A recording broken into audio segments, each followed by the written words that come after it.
All right, Texans are 2-0. Everyone in the division's 0-2. Plus, there's a lot of injuries going on with teams that the Texans are trying to get in the same company as. We got a lot to get into. Plus, DeMeco Ryans, he has a crazy superpower. He met with the media types. I really wanted to know this answer. Did I get it?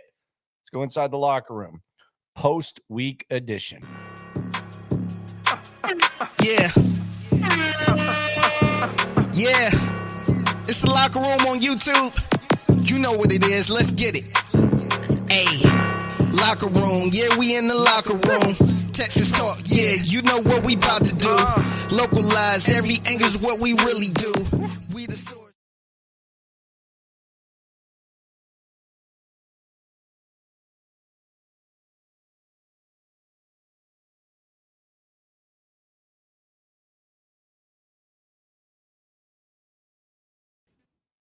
Well as throughout the week. Be sure to subscribe, be sure to like, be sure to ride along for the best Texans content. Big announcement today, SNL. Myself and Cody Stutes, the collaboration is going to be daily, Monday through Friday. Tuesday through Thursday, you got us at 9 a.m. live. Monday, still reaction Monday. And then on Friday, we'll be live at 4 after the initial injury report drops. So we got you. Be sure to swarm the like button and be sure to ride along. Best Texans coverage you can get. I'll talk to you at 9 tomorrow. You ain't never hate. Swarm. But in the meantime, let's put a bow on Chicago.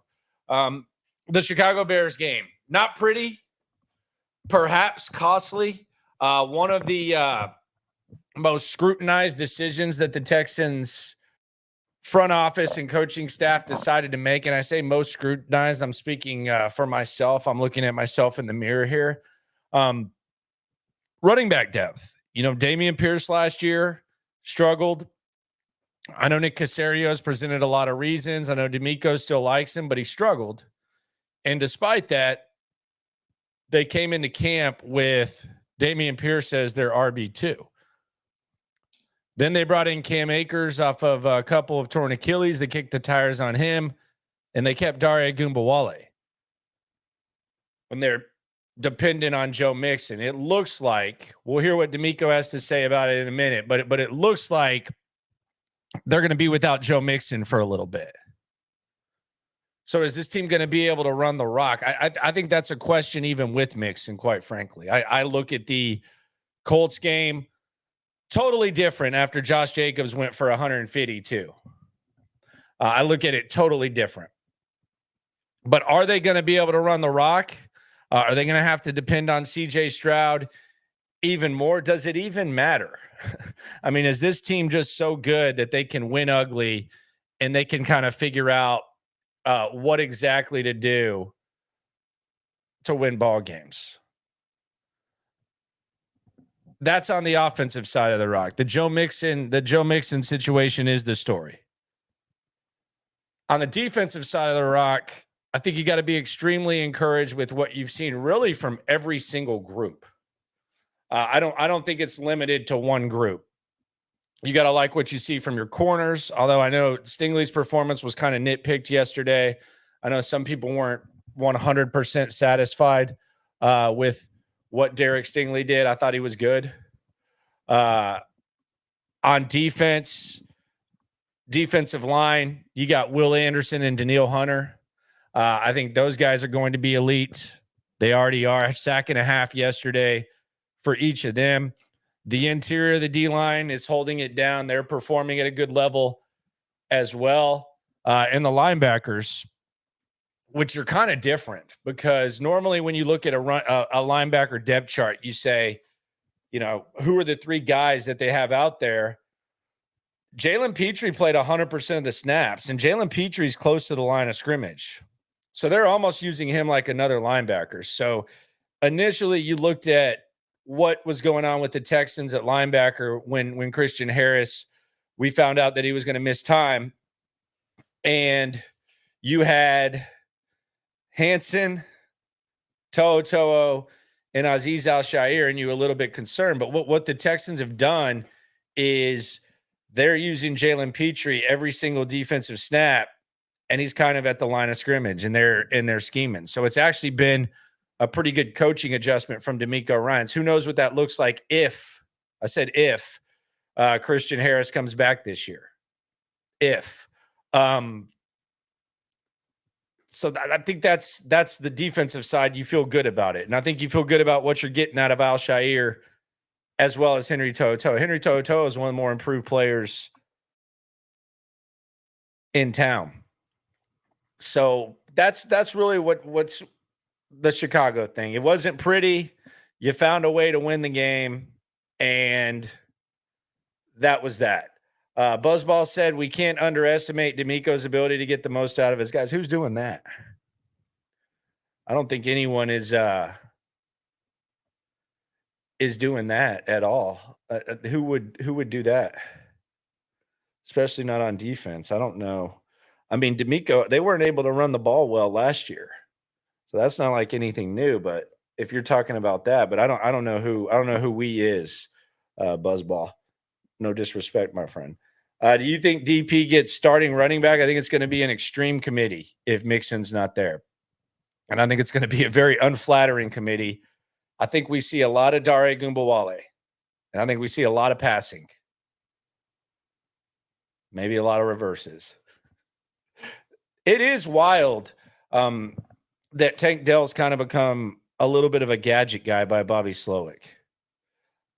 It does seem like he's almost being used like some sort of gimmicky gadget guy. I do wonder, and we'll probably get into this in SNL with myself and Cody Stutes tomorrow, which begins. You can get it on every podcast platform, Apple, Spotify, right here on YouTube. So be sure to subscribe to that. But yeah, I would do that. Sam says Christian Harris will be back this year and soon. Okay, buddy. Okay, buddy. Whatever you say, my friend. I'm sure that you got a pretty good grasp of that one. Thank you for the information. I would bet against that if I were a betting man, and I am, but I've never bet a moon before. So yeah, I would not count on that, my friend. But yeah, keep breaking the news there, Chief. I was talking about linebackers as we replace Christian Harris. Yeah, DeMeco getting the most of his linebackers. Yeah, I think so. I don't think that's underestimated, though, for sure. I don't think that's underestimated, but you are absolutely right. We're already kind of seeing that with To'oTo'o, and To'oTo'o is doing a really good job filling it in. We'll look at the Vikings in a sec. Spooky Scoobs wants to know, looking on the Vikings, do you think we blitz Darnold the same way? We'll get into like the plan of attack. I will say this, and I thought this was a pretty good point from Cody Stutes. It is going to be really interesting to see what a quarterback who can't just completely get away has to do against this Texans defense. I think the Texans are good enough to where they can get after quarterbacks rushing for. I know they brought pressure yesterday with Caleb Williams, and I thought Caleb Williams actually played a pretty good game. He hung in there. He was tough. He was pressured a large percentage of the time. Probably could have been sacked more than 7 times. But a guy like a Sam Darnold, even really like a Trevor Lawrence, I don't know that those guys are going to be able to get away from this defense, especially with the way this defense is played. Did Mixon's MRI results get announced? Not yet. Doesn't seem awesome, though. Doesn't seem awesome. He seems a little bit pissed off. I would be absolutely shocked if he played this week. Absolutely shocked if that happened. Aziz wanted blood. Yes, he did. That was a little bit wild. Vikings lead the NFL in sacks. I'm still concerned about this Texans offensive line. But we'll see how it looks. But that's the Bears. You found a way to win ugly again. Can't really blame them for that. It is the Locker Room, #1 source for Texans digital content. This is the weekly post-week wrap and through the localized lenses and where the Texans sit. That's every Monday at 10:30 around the conclusion of Monday Night Football. Live 10:30 p.m. Monday through Friday. And then SNL is going to be taken off in the morning with Cody Stutes, as well as videos throughout the day and post-game shows So be sure to swarm the like button. Be sure to subscribe. You ain't never hate. Swarm. All right, so the Joe Mixon status is unknown. I do wonder what this looks like, and I think this is going to be a real challenge on Bobby Slowick. Does he think that they need to run the ball? Because there have been times where it's kind of felt like the Texans feel like they need to run the ball even when they can't run the ball. Is Bobby Slowick going to stubbornly try to run it, or do we just see CJ Stroud throwing 40-plus times? That's going to be something to really watch with this Joe Mixon thing. The status is unknown. I think we have a pretty good idea that it's not great. I don't think it's like season ending or anything like that, but it doesn't feel like it's great with the way that they've spoken on it. We'll see. You believe in Akers. Okay, he just can't fumble inside the 5. That is a good way to get on DeMeco Ryans' bleep list. Really good way to get on DeMeco Ryans' bleep list. That'll get you benched, quite honestly, when it comes to DeMeco. Some interesting stuff when it comes to the betting line of the Minnesota Vikings game. And we are 2-0 in bets. Yeah, I did get gassed up a little bit, and I took the Texans minus the points, but I told you in week 1 to take the over. And then this week I told you to take the under. We are started out with $2,000. We have $300 in open prop bets, and we have $1,835 in the account. So we are up at the moment at BetUS. And if you want to get 150% bonus at BetUS, just go to BetUS, type in YouTube 150 if you want to get in the game. But let's take a look at this line and where it sits right now for the Texans at BetUS. And this is an early look at the line. It started out at 3. I saw that it started out at 3, and now it's already down to 1, which tells you that people kind of like Minnesota in this one, coming off their win against San Francisco. They like the Vikings. They like the Sam Darnold-led Vikings. I'll tell you what, I'm going to gas myself up here. I'm going to show some faith in CJ Stroud. I'm going to show some faith in this Texans team, and I'm going to take the Texans -1 with that line dropping, and I'm going to hammer this. So I am going to go $200 on the Texans to win this game by 1 point. You know what? Let's make it 220. Let's get crazy. Screw it. 220 to win 176. So that's where we're going. The line moves, gassed up again. This might be a remix of the Bears. So we'll see. We're deep in the game right now. You can get in the game as well at BetUS. Promo code YouTube 150 if you want to roll. Don't know why I just did that. We don't even know if Mixon's going to play, but who gives a damn? That's just kind of where we're at. It's going to be a return for Danielle Hunter. The Vikings took a couple of Texans players as well. You had Grenard and Blake Cashman, who are real respected around here. Akers was actually on Minnesota last year as well.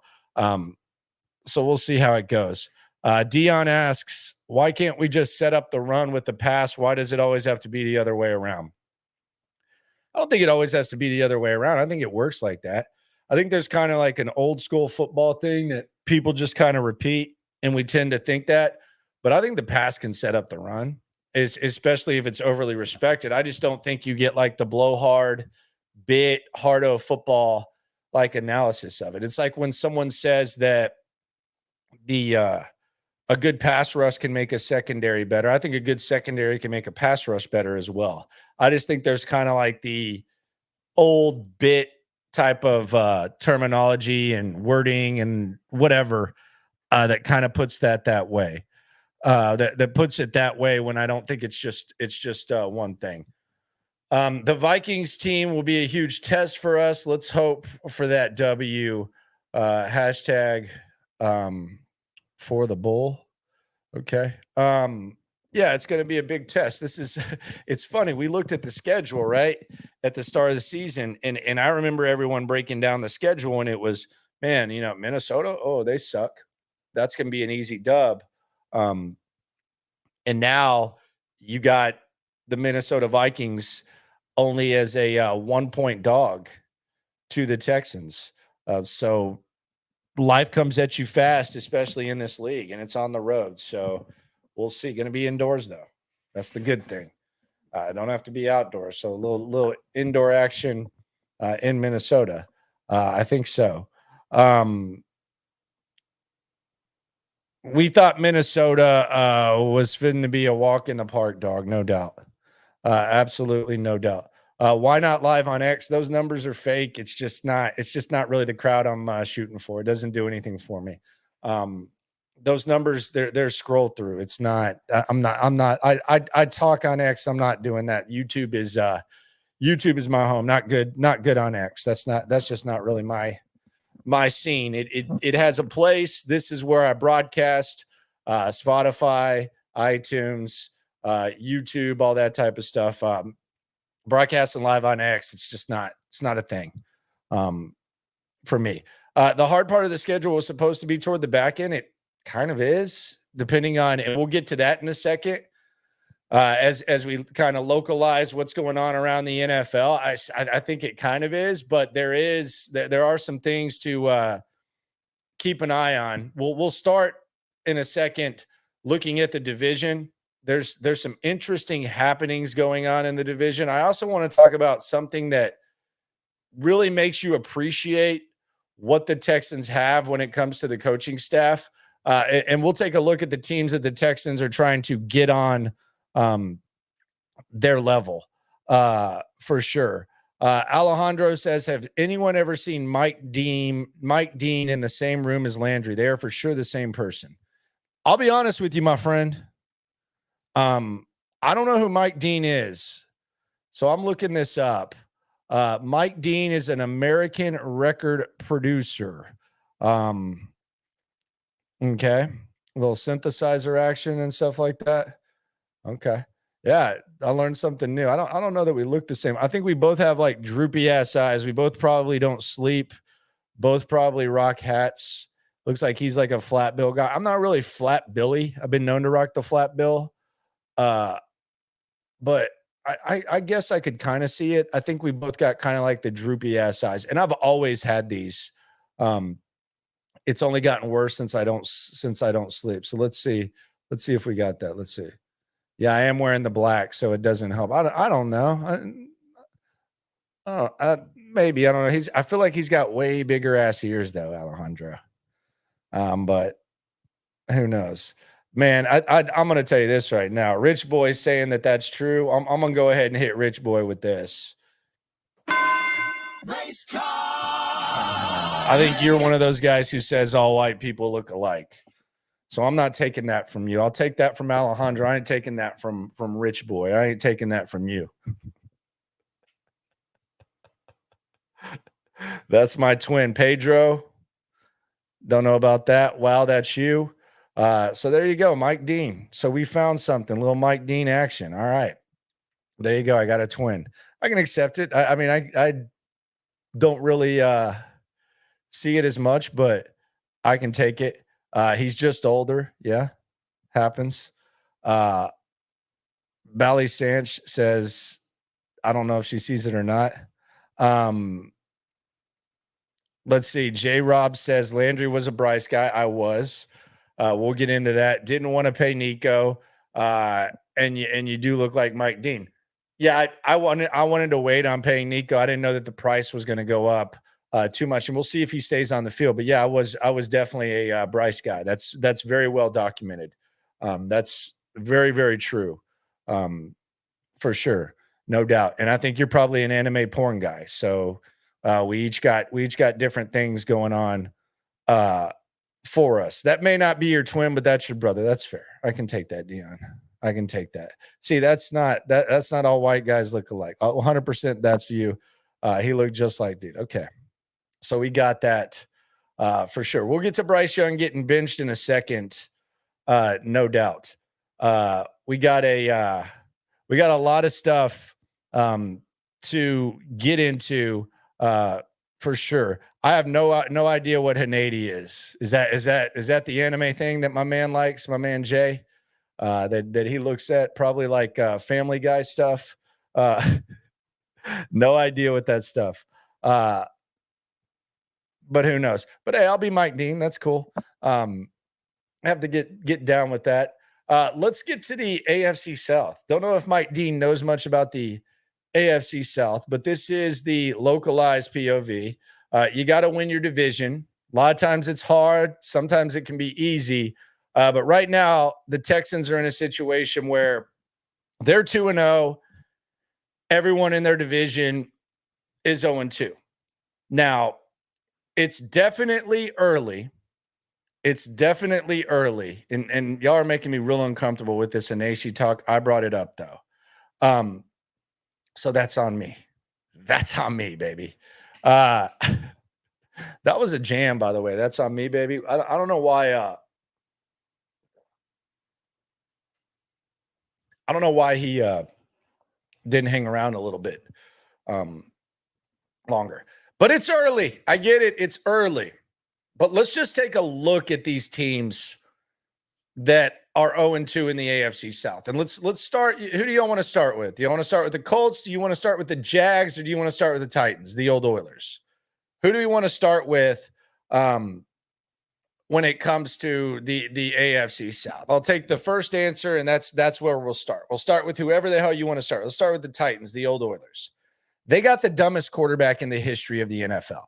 Will Levis, I'm not a personal attack guy. A lot of times in my career, I've said stuff about athletes and I have to live up to it. And I don't take that lightly. So I say this I don't say this with all due respect. I say this with just common sense. That guy's the biggest dumbass quarterback that I've ever watched in my entire life. He's an absolute idiot. And it's one thing to make a mistake like Will Levis has made in week 1. But when you follow up week 1 and the whole talking point is this guy can't be a dumbass, and you're physically dominating the Jets to where a 2-possession lead in the first half without sucking any of the momentum off of your squad is you might win the game right there, and you might have a chance to score a touchdown. To do what he did, and you saw the reaction from his coach, he's the dumbest player in the NFL. And I actually think the Tennessee Titans are better than I thought they would be. I think they got a hell of a, we talk about the Texans running back depth. I think they got a hell of a 2-headed monster with Sharp and Pollard. Calvin Ridley looks like he's playing pretty good. The defense is physical as hell. Warning, that interior D-line, if the Texans don't block better than they did yesterday, CJ Stroud's going to be running for his life. With that D-line and with those linebackers. The corners are a lot better, but they have the dumbest quarterback in the NFL. And the Titans are a team that has no ceiling at all. And until they find the right quarterback, they're not going to be able to do much. They are a team that you're going to have to knuckle up for when you face them. But they have absolutely no ceiling at all. And Will Levis is an absolute idiot, period. He's an absolute idiot. And here's the other thing. We talk about all these Texans trades, and you see all of these like optimal trades where you lay out all of the players that the Texans got from Deshaun Watson, and you connect, all the draft picks. You know what else you can kind of connect? The fact that they also indirectly through the trading and the movement in the Watson trade with the assets they had, they ended up trading their second round pick to the Titans, who ended up taking or to the Cardinals, who traded to the Titans, and they ended up taking Will Levis. So you can almost hang your hat on that. That's insane. So I don't think there's any ceiling for the Tennessee Titans at all. I don't think there's any ceiling for them. There's that. Aaron Wilson has the injury report on Joe Mixon. This is it's a little bit vague, but I'll pull it up here. Shout out to Aaron for never effing sleeping. He says Texans veteran running back Joe Mixon ankle injury not considered long-term or serious per league sources. Dameon Pierce making fast progress from minor strain hamstring per source, and safety MJ Stewart close to returning from knee quad injury per sources. So there you go. The Mixon thing is going to be interesting. Like long-term, like I said, I didn't think it was like season ending or anything like that, but I would be surprised to see him out there. I think at the very least you kind of got to rest him because you're kind of dependent on him. Next team in the AFC South. So the Tennessee Titans, I think the Tennessee Titans, they're going to have to overcome a moron in Will Levis, but I don't think I'm just completely dismissing them as a really, really bad football team. I think they're actually better than I thought they would be. In fairness, I thought they would be absolute ass. So they're better. I anticipate their defense being good. So the Titans are a little bit better than I thought. It's early. A lot can change. Colts, they might suck. It's very possible that they might suck. And the analogy I keep using, you can't give Picasso a leadless pencil and ask him to make you a painting. And I think Shane Steichen's great. I think he's really good with quarterbacks, but Anthony Richardson handcuffs you. You can't do basic things. And you're in a situation where he's missing guys that are wide open. He's making he's throwing interceptions. He threw 3 yesterday. And it was a legitimate 3. I know the final one was on a Hail Mary, but there should have been one earlier in that drive. He's just not accurate. And he can't stay healthy.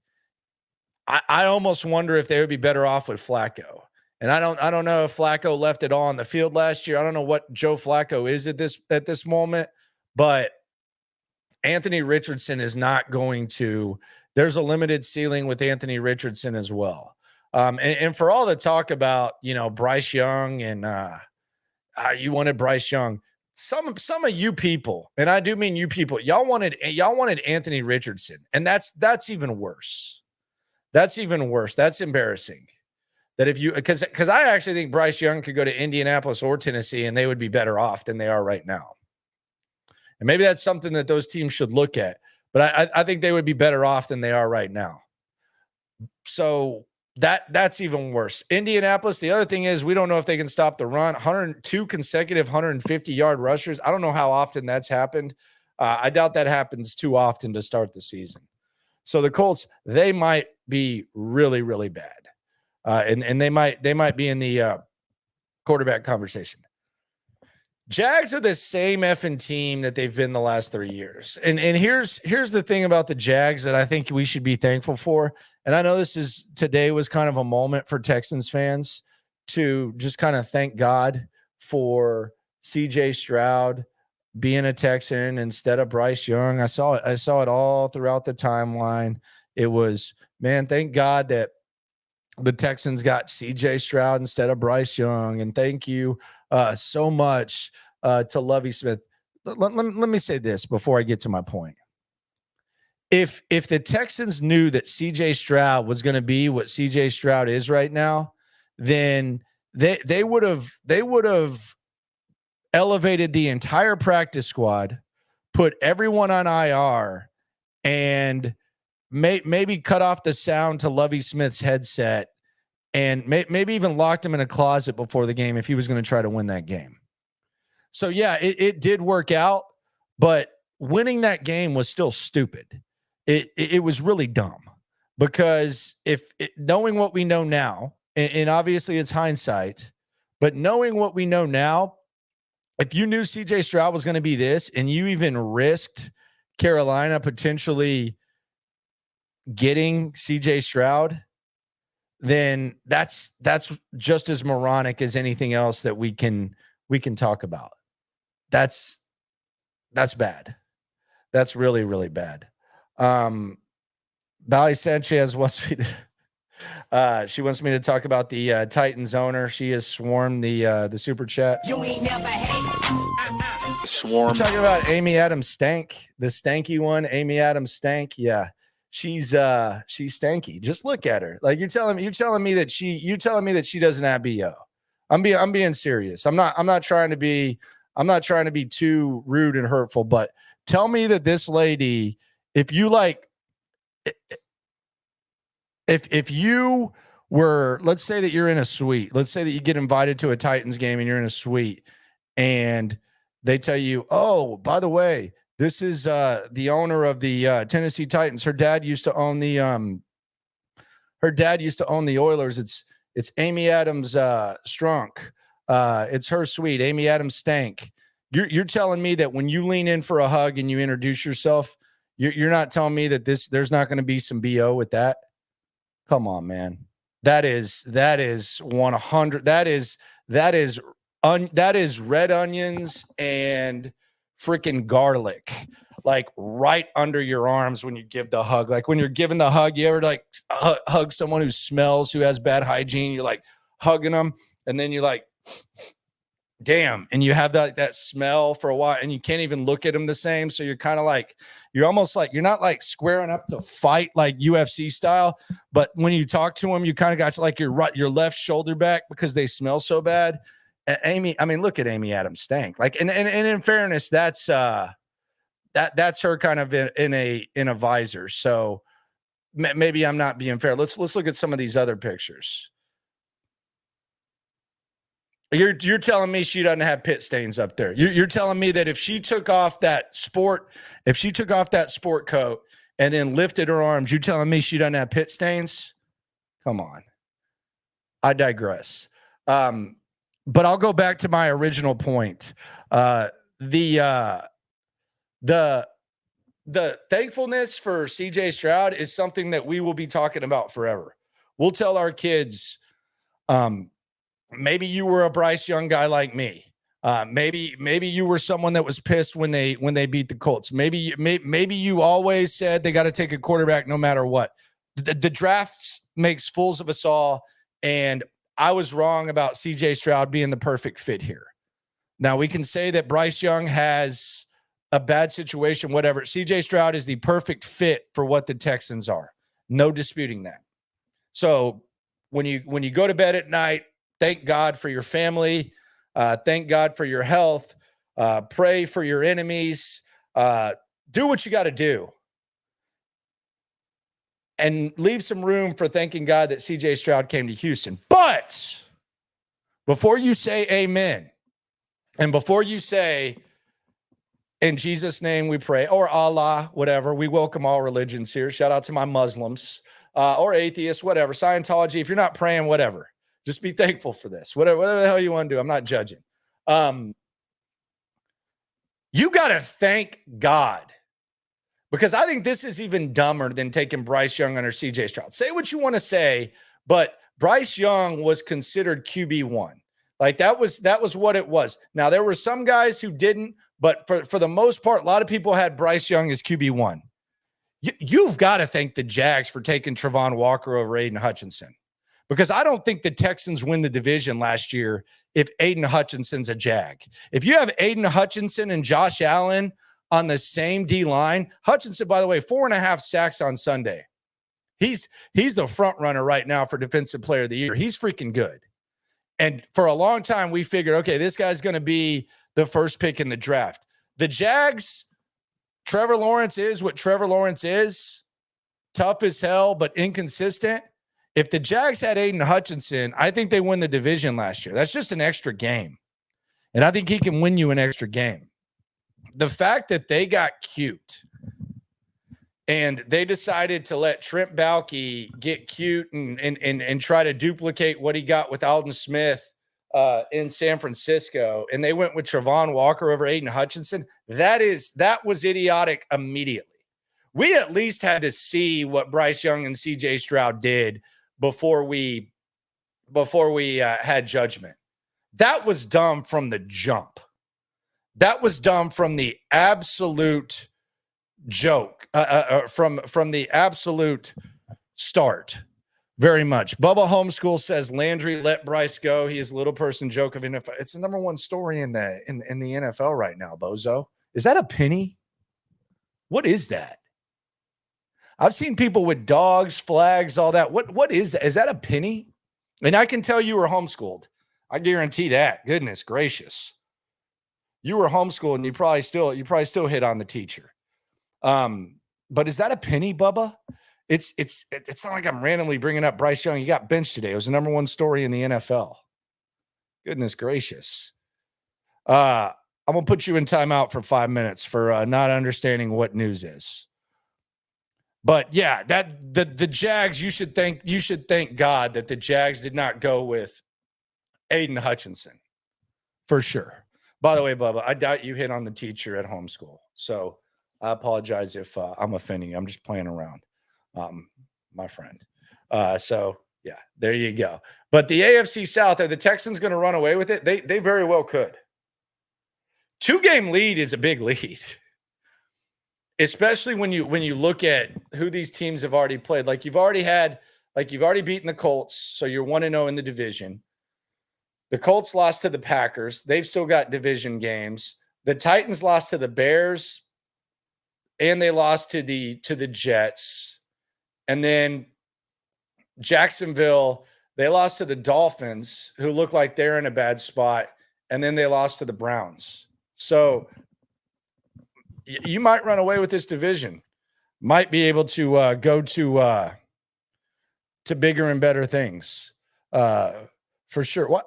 Why is Patty saying I'm being mean? How is that mean? He said I needed to move on from Bryce Young, and he called him a little person. How is that my fault? Yeah, hit that like button. Swarm to that like button. Pretty please. You ain't never hate. Swarm. Doug Petty says bring the heat to Minnesota. Call like Minnesota. Call like Minnesota. Call like Minnesota. Yeah, we'll get to that for sure. Patty's a cat lady. That's okay. Cat ladies are fine. We got respect for cat ladies. Although I could never have a pet cat. I'll be honest with you. They're too selfish, man. They don't make you feel good about yourself. They just rub up on you, and then they just go about their way. Dogs all day, baby. Dogs all day. Shout out to Pacey. She's in here doing something. I don't know what the hell she's doing. But yeah, the division. I think it's possible that the Texans could run away with it. Do you think we can beat Minnesota? I just put $200 on it, brother. I mean, I don't want to lose $200. I hope so. I mean, but who knows? I've made dumber bets than that. For sure. Other news, as we look at the Texans and we localize the NFL through the eyes of the Houston Texans, I asked DeMeco Ryans a question I really wanted to know. And I think he thought I was being funny. I'm going to follow up on this. This is going to be, and I have the journalism degree. I have the experience. And I try to maintain the entertainment with the information. I think he thought I was kidding here. But I've gotten multiple texts. I've gotten texts from multiple media types. Seth Payne texted me. He wanted to know this. Jeremy Branham, voice of the Cougs, one of the voices of the Cougs, he said he wanted to know this. And I think most broadcasters should want to know this. So I asked DeMeco Ryans the question, and I really wanted to know. We'll hear the question that I asked him in a sec. It was the last question of his press conference. I also asked him a normal question, relatively speaking. I think this was the most important question of the day. But I asked him how you balance the message of motivating your team versus embracing that a win is a win. In other words, you win a game, that's great, but you thought that you didn't play very well. How exactly do you balance that? Speaking of Pacey has just walked in. Pace, come here. Come here. Okay. Treat me like I'm Michael Vick or something like that, hiding under the damn desk. What the hell's wrong with you, Pacey? But let's hear from DeMeco Ryans. We'll get into the NFL outside of the AFC South. But first, let's hear from DeMeco, including I wanted to know the answer to this question. I guess he just didn't want to answer it. Here's the great DeMeco Ryans here in the locker room night stream.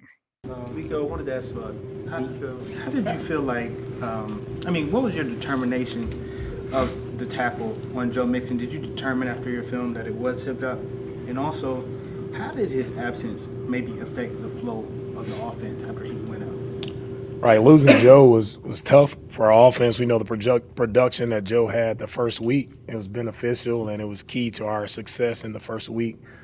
And with the tackle, right, it's definitely, in my mind, considered the hip drop when a defender unweights himself and he puts all of his weight on the runner's legs. You see why we want to get the hip drop tackle out of the game, right, because it causes a lot of injuries when it happened. The hip drop tackle doesn't happen much, but the percentage of injury when it does happen is very high, and you saw that there with Joe, and his ankle, and the defender landing on his ankle. So tough spot to be in. We all want to coach it better. Defenders, that's why you want to put your body in front and tackle guys in front and not reaching from behind. And the defender's in a bad spot there. He's trying to get Joe down, and the only way, when you're in a bad spot, the only way is to, unweight yourself and you put your weight all on his legs. So unfortunate that happened to Joe. With Joe, do you feel like this is something that can be short term, or is there? We'll see on the injury. We'll see. We'll evaluate Joe as we go throughout the week. We'll just take it day by day. CJ said afterwards that he took responsibility for not being able to get the offense going again without Joe. What does he need to do to, rally the troops, if you will, without Joe?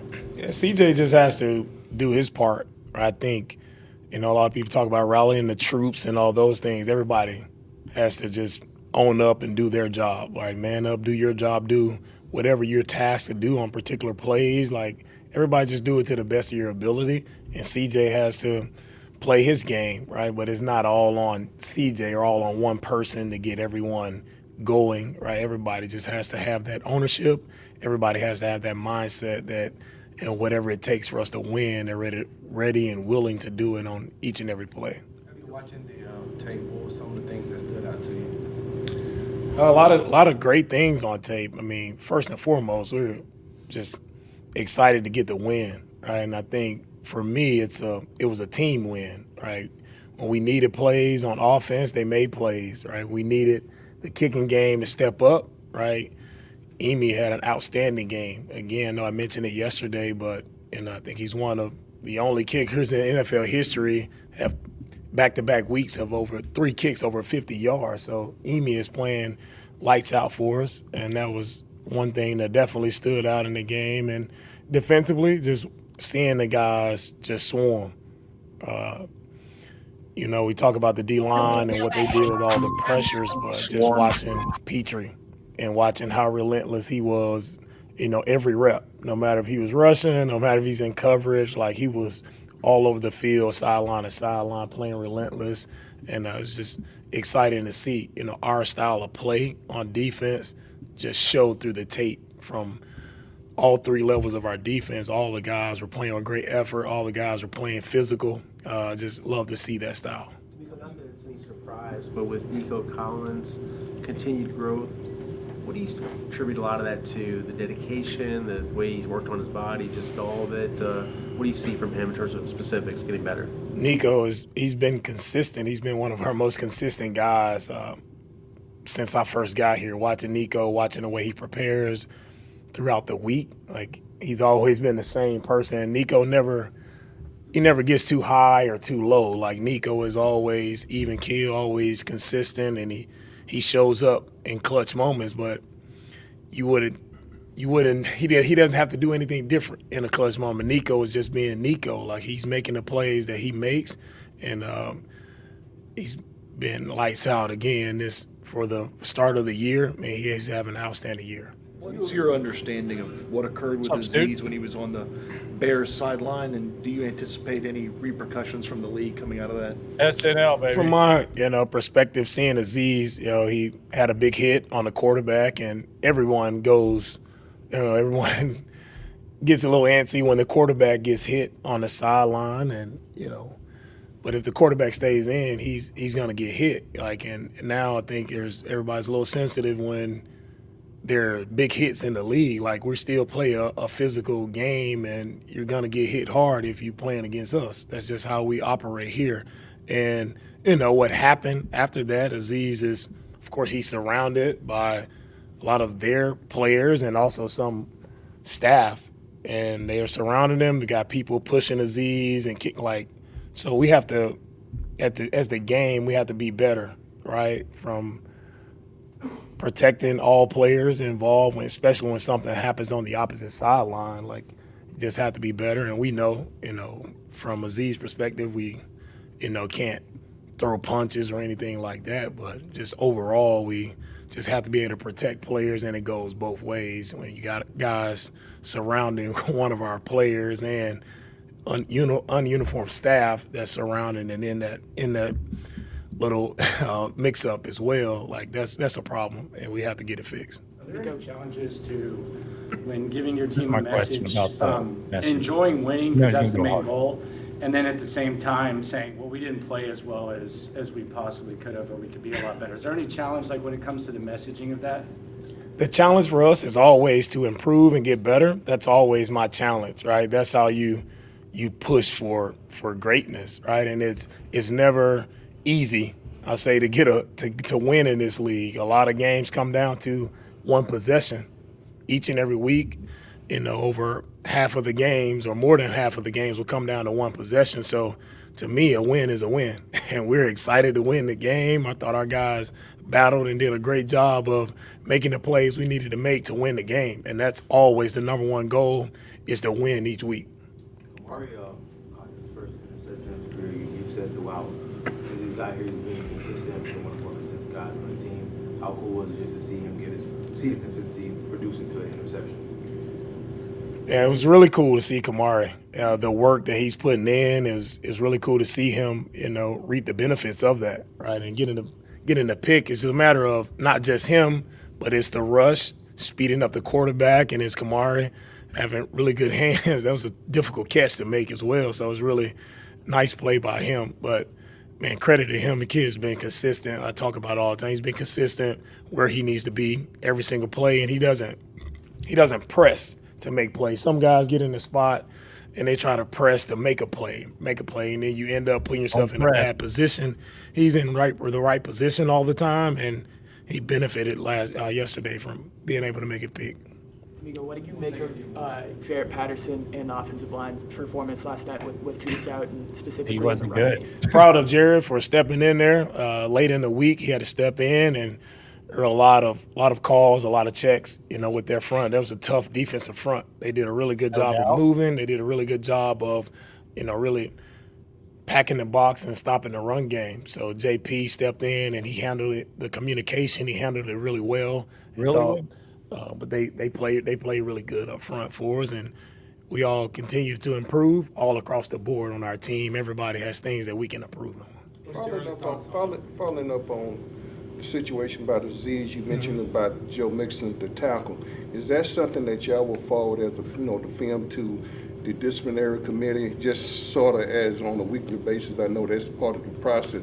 Is that part of the package that y'all would send up there to just go, like, you're not taking sides, but you're putting your information in? Yeah, whenever there are plays of that nature, as the hip drop or the issue with Azeez on the sideline, we always want to send those into the league to make sure we're correct in what we're saying to our players. We just want to make sure we're coaching our players the right way and make sure we're within lines of the rules and playing the game the right way. So we always try to send those plays into the league to make sure we have clarity, so our players have clarity when they're on the field, so they can play as fast as possible and leave no doubt. Okay. Minnesota, good man, really good team. They're coached really well. Their defense is playing great. I think they've held opponents to under 25 points so far. So their defense is playing really lights out. Offensively, they played well yesterday. Had some big explosives.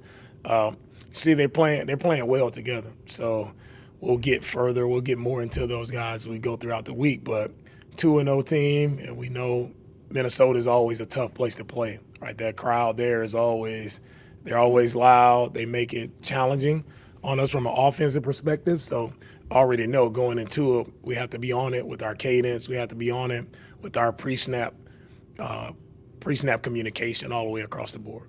DeMeco, can you talk about through 2 weeks? I know it's still early. If you had to say this is one thing that we really got to work on cleaning up. I mean, you're talking about always getting better. Is there anything that stands out to you? The things we have to clean up, I think it starts with just being more consistent, right? I think we targeted really well and ran the ball well our first week, then coming in this week, presented different issues with the front, but we still have to be consistent and run it as best as we can. And from the penalty standpoint, I think I know we have to play cleaner there. Right? Cleaner, man. We allow drives right to continue. We took no big explosive plays off of the board.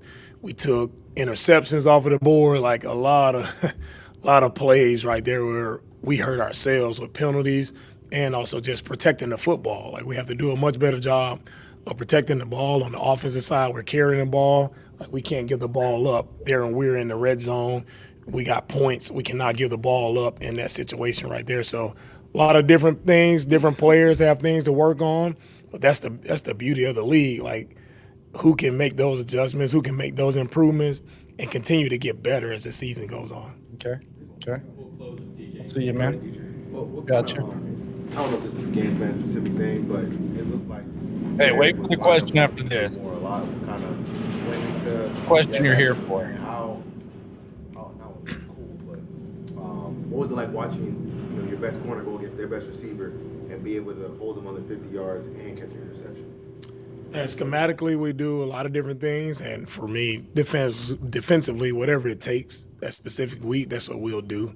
Stingley was matched up, on DJ Moore. Thought he did a really nice job, and to see him go attack the football, that was big time for us, and that's what we need Stingley to do.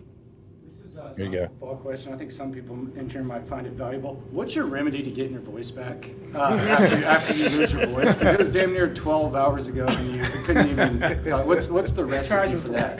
I'm trying a lot. I'm trying to get whatever you got. Get whatever I got. I have try to get some rest. That's it. Rest and no yelling. I don't have to yell when I get home. They're all asleep. You're right. All right. Appreciate it, guys. Come on, man. Like, seriously, how does he do that? Yesterday, he couldn't even talk. This was like 12 hours later. All he had to do was go home. Like, there's got to be like some sort of drink or something like that. You know how many like broadcasters, like when you're doing like a 4-hour radio show and your voice is struggling, you're having to like take a swig of water. How does he do it, man? It's like comic book hero type stuff. What is the secret? I don't know why he wouldn't tell me the secret. Very disappointed in DeMeco there. I'm following up on that. No, I'm just kidding. Probably not. Localizing stuff going on around the NFL. There's a couple things that I want to touch on before we put a bow on the show. Get ready for S&L. Be sure to subscribe. Myself, Cody Stutes. We're on iTunes. We're on Spotify, anywhere where you get your podcast. We're going to be on this Tuesday through Thursday, 9 a.m., Reaction Monday, 8 a.m. to 10 a.m. And then we're doing 4 p.m. on Friday because we want to provide you with the injury report. Also, have started doing daily practice reports as soon as we get out of practice, letting you know what you need to pay attention to. So if you want to follow along on the digital beat, I'm your man, or Cody Stutes, or you can subscribe to both and enjoy SNL. It's going to be nice. So we'll see how that goes. Ravens and Bengals, two teams that were kind of looked at as teams that the Texans were kind of chasing. Baltimore beat you last year twice. Cincinnati, no Joe Burrow. So you didn't know what they were going to be, although you did beat them last year. Both these teams are 0-2. It's early. Cincinnati likes to start 0-2. It's kind of their thing. But we got to keep a close eye on this because Baltimore actually goes on the road this week. They got the Cowboys. They're a 1-point favorite. I would take Baltimore in this game, but the NFL is wacky. And the 1-point spread coming off the Cowboys getting beat down and then Baltimore losing to the Raiders, it's interesting. But I would probably take Baltimore in that. I damn sure might. on the Bet US. I've already bet $200. I can't be betting more than 200 this weekend. Or can I? We'll see. We'll see how that goes. But you have the Ravens and Bengals, two teams you're competing with at 0-2. That's a good thing through the localized lenses when it comes to the Texans. You don't wish injuries, but the Kansas City Chiefs, not really as explosive an offense right now. I think Travis Kelce has less than 40 yards receiving through 2 games. I think that's less commercials that we see him on during Chiefs games. He's out. Rashee Rice appears to be wide receiver 1, but Isaiah Pacheco, he's going to miss 6 to 8 weeks. And Hollywood Brown's not going to be back till January. So Kansas City's in a tough spot as well when it comes to injuries. You talk about Mixon. Aaron Wilson says it's not going to be serious. That's 2 very serious injuries right there from a team that was already thin on weapons. But let's be honest, they find ways to win. But that is something to make note of. Miami, another team that was expected to be in that tier. We don't know what's going to happen with Tua. Some people are begging Tua to retire. Come on, man. Do what's best. Come on. Like, just let him make the decision. He knows what he's doing. I get a kick out of some of these people. This guy really needs to retire. This is not safe. Dude, you're watching football, bro. And you're like crying, oh, man, they should retire. It's really okay, buddy. He's seeing a concussion specialist. The problem with Tua is he's so small and he's so physical that it doesn't seem like he really knows how to protect himself. There was one time he got hurt because he didn't just fall, and then it's a lot easier to avoid getting hit in the head when you're taller.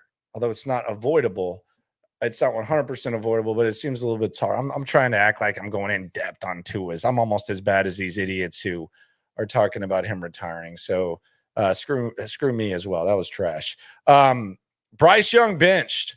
The other news in the NFL, CJ Stroud and Bryce Young, they're always going to be connected.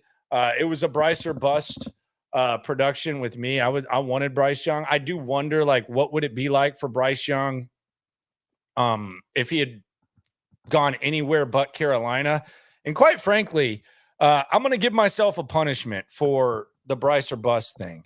Because I do think this is a necessary. I do think that there's got to be some sort of consequence. Although I'm accountable, and I'm not someone that really gloats when I'm right. If I'm right, I'm right, and if I'm wrong, I'm wrong. Just got to give some opinions. Some of these like radios will like not have opinions because they act like, oh man, I'm gonna have a bad opinion, and someone's nah. I mean, if you're wrong, you're wrong. JJ Watt got booed. It happens. It's the draft. No exact science, a lot of variables. But here's my punishment. That I'm going to provide in the spirit of Bryce Young not working out in Carolina and CJ Stroud being what he's being. I am on a 10-year suspension. I am on a 10-year suspension from passionately talking about rookie quarterbacks. I'm out of the rookie quarterback business. Now, I might still slip in a Bo Nick sucks or something like that. But I am not going to closely evaluate rookie quarterbacks coming into the NFL for at least 10 years. Could be 15. Who knows? But that's my suspension. I am out of, after that Bryce Young thing, I am out of evaluating rookie quarterbacks for at least 10 years, maybe 15. Who knows? So that's my punishment. I am handing down the punishment. And I will serve that suspension with pride. I will not look closely at rookie quarterbacks for 10 years. That is my punishment. That is it. I'm out of the business. In the meantime, I'll just watch CJ Stroud for sure.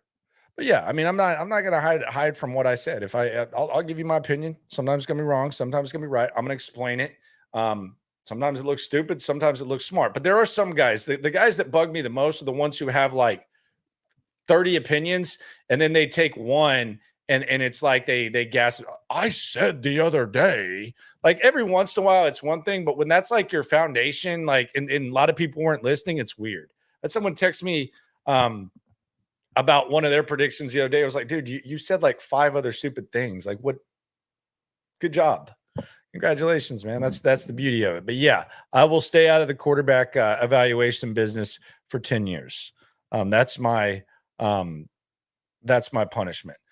Look, I'll still have opinions. They're just not going to be strong on rookie quarterbacks. So yeah, that's where we're at there. So the Bryce Young thing, obviously that's localized. The teams that the Texans are chasing, the Chiefs, Ravens, Bengals, Dolphins, not good news for them 2 weeks in. I'll knock on the wood and we'll see how that ends up going. I want to end this with some appreciation, and we'll get more into the Minnesota thing tomorrow with Cody Stutes at 9 a.m. Central. Be sure to subscribe. Be sure to even subscribe on the podcast, even if you're a YouTube watcher, just to ride along with SNL. I really, I gotta say, DeMeco Ryans, Bobby Slowick, there might be a mistake here or there. But when you watch the other games, and I think you have like a better chance to watch the other games whenever the team is playing Sunday Night Football, some of these coaches go complete dad on TV. And dad is dumbass display is what they put on TV. Eberflus, I don't know who or what his process is for challenging plays, but we talk about Kaimi Fairbairn making history. Eberflus made history on Monday night as well. And he actually broke his own record in a matter of about 90 minutes because he had the dumbest challenge that I've ever seen in my entire life. And he followed that up with the dumbest challenge I've ever seen in my entire life. Also burned a timeout. So that was a display of dumbassery. We just got through watching Nick Sirianni of the Philadelphia Eagles. And this weasel, when they have 3rd and 1 after the 2-minute warning, Atlanta jumps off sides. And then Nick Sirianni declines the penalty and basically starts acting like he just won a Super Bowl, looking like an absolute buffoon. So the reason that you do that is because you want to run 4 plays instead of 3, and you're confident that you can convert the 3rd and short. It's a smart attempt by Atlanta. It's smart of Nick Sirianni to decline the penalty. It's a little bit goofy though to act like you just won a Super Bowl and scored the game-winning touchdown in the Super Bowl when you do it. But that's kind of a Sirianni thing. How does he follow that up though? On 3rd down, he decides to throw the football. Now, some would say, well, he should have caught the ball and the game would have been over. Nah, you should have ran the ball. Maybe you pick up the 3 yards. If not, then you don't leave Atlanta much time. I think Atlanta had like 1 minute and 1.5 minutes left because of the foolishness. You know how much time was left when Atlanta scored? 35 seconds. Play clock, pretty much. So Nick Sirianni is an absolute idiot too, and I would be hammering DeMeco Ryans and Bobby Slowick if they did that. And DeMeco wouldn't decline it and act like he just won a Super Bowl. So there's that. Nick Sirianni's he is a D piece. He is an absolute dick piece. But there's that. Then I saw Shane Steichen, and I like Shane Steichen, and this might have as much to do with his lack of trust in a quarterback, but some of these coaches just don't think. They're really, really smart. Like, you know how hard it is to implement an offense? You know how hard it is to put together a game plan? You know how hard it is to call plays? You know how hard it is to do all the stuff that these coaches do? But I don't think they played enough Madden growing up. I really think that my generation is better at clock management because we played so much Madden. And I'm not talking about these nerds that play online, and I'm not trying to insult you. I'm just speaking from my point of view. Don't take this personal. That's the thing I like about the millennial down audience with the occasional booms. Y'all don't get mad when I say you're morons, but you're playing online. The Madden's gotten weird, but I'm talking about the, hey, 10 dudes here drinking, whatever the hell you're doing. You're playing Madden, but whatever. The clock management. My point is that the clock management is much better with the guys who play Madden. Shane Steichen must not have played Madden because with 2 minutes and 11 seconds left, and I think the 12-yard line. Let me pull this up. Let me just give the visual because some of y'all may not have watched the Colts. I watched the Colts because I obviously cover the Texans, and I wanted to see what this team looked like the week after they faced the Texans. I'm pulling this up. By the way, Anthony Richardson, 204 yards passing. That dude is a janitor. That is some absolute mop-up duty that he puts on. So here we go. I'm pulling up the game log right now. I'll pull it up. My point is these coaches do dumb things. I don't get why they do this. All right, so here's the game log with the Colts and the play-by-play. Let me pull this up. There you go. So they have the ball right here. This is where they scored the touchdown right here. They scored the touchdown with 1 minute and 47 seconds left. Let's go to this first and goal. First and goal at the 14. So you throw an incomplete pass. Then you throw another incomplete pass. Okay, so it's still third and 10 at the 14. So if you throw it in the end zone with 2:11 remaining, then there's going to be over 2 minutes left. There's probably going to be like 2:03, 2:02, 2:04, something like that, depending on how long the play takes.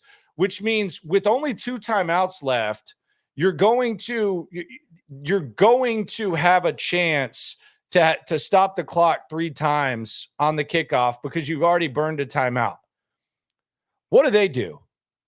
They decide that they're going to run the ball with Trey Sermon for 4 yards to set up a more manageable 3rd and short. You're going to need a miracle at some point when you need two scores in 2 minutes and 7 seconds. So right there, you basically go to the 2-minute warning. You only have 2 timeouts left, which means you're going to have to attempt an onside kick. Then you're going to call timeout. You're going to get the ball back with 40 seconds, best case scenario, which is what ended up happening before they lost the game. Instead, you go to the 2-minute warning. Now, look what happens here, and this puts in perspective how stupid it is. Right out of the 2-minute warning, you get a penalty on Quentin Nelson. False start, 5 yards enforced, which means you're right back in the same situation that you were in but before that. You end up, Anthony Richardson scrambles for 11 yards. He picks up the first down. So he could have potentially picked up the first down. How much time goes off the clock there? 13 seconds. So you would have gone inside the 2-minute warning, and then you throw the touchdown pass. What are these coaches doing? What are these coaches doing? You have absolute silliness going on with some of these coaches. And I say all that to say, thank God DeMeco and Bobby Slowick are not dumb. And I don't think Shane Steichen's dumb. I just think he's limited by the quarterback. And thank God the Texans aren't limited by the quarterback. Now, the question is, as we head into Minnesota and it gets cold like Minnesota,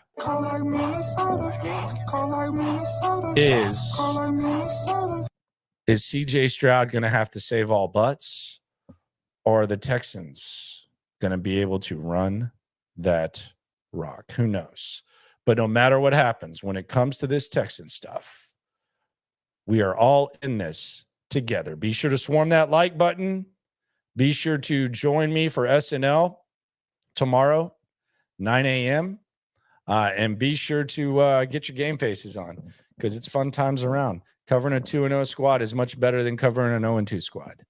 You bet your ass on that. Appreciate y'all for coming through. Be sure to subscribe. Be sure to like. Be sure to ride along. Best Texans coverage you can get from someone always on the scene and the top in the broadcast game and the digital beat. Appreciate y'all for coming through. We're all in it together. We the source, we the pulse of the city too. Landlocked, got the game in the headlock. Localized every time, can't stop, won't stop. Yeah, we top 2 and we not 2. Plugged in daily digital on YouTube. We got taste for days. Opinions to give, we got takeaways. If it's up, then it's up, we number 1. You don't need to try your luck. Locker room, yeah, we in the locker room. Texas talk, yeah, you know what we about to do. Localize, every angle's what we really do. We the source, we the pulse of the city too.